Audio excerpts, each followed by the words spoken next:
Sveiki, norėčiau šnektelti trumpai, paklausti, kaip jums sekas, ar paklausėt mano patarimo pasivaikščioti. Kas vaikštot? Pakomentuokite apačioj, papasakokit savo potyrius, kaip tai pakeitė ar nepakeitė jūsų gyvenimą. Aš nekartą esu sakęs, kokie yra svarbus tie tokie pasivaikščiojimai. Tas pirmas pasivaikščiojimas, vos nubudus ryte atsigėrus vandens, išeiti ten kokią bent 10-15 minučių, padėti savo atsibusti. Tai yra labai mūsų cirkadiniams ritmams, mūsų medžiagų apykaitai ir taip toliau ir panašiai. Po to dariau video, pasakojau apie pasivaikščiojimą iškart pavalgius, kaip jūs galite ženkliai pagerinti savo gliukozės pasisavinimą, sudeginti daugiau kalorijų, vėl suvirškinti geriau tą maistą savo, jaustis daug žvalesnį ir energingesnį iš po pietų. Ir šiandien dar noriu priminti vieną dalyką apie pasivaikščiojimą. Šiaip pasivaikščiojimą tam, kad apraminti savo nervinę sistemą. Ar jaučiat ten kažkokią įtampą, stresuoja dėl kažko?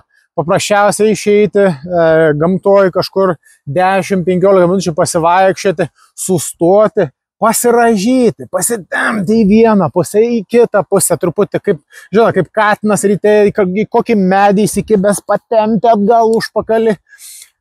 Žodžiu, pasirąžyti, pasitampyti, atpalaiduoti tą kūną kaip įmanoma, apraminti savo smegenis, nervinę sistemą.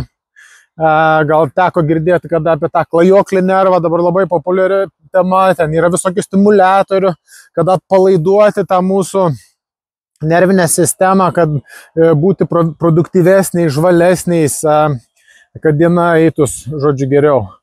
Tai jo, kad žmonės, žinai, kartais per dieną dirbi įsijautęs kažkur ir įsitempęs ir atrodo nori suspėti kažką padaryti ir ten galų gale nesigauna nieko, nes to streso kartais būna per daug.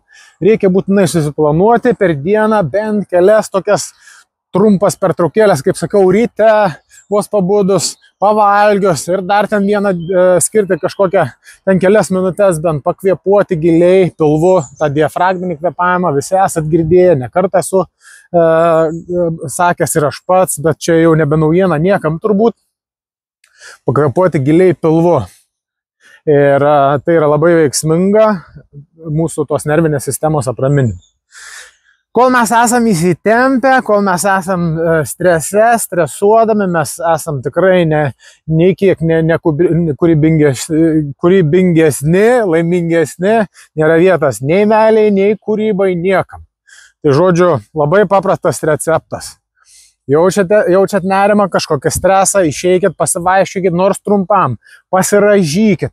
Pasirąžymas yra labai veiksmingas apraminimui to paprasto to mūsų klajoklio nervo ir visos nervinės sistemos.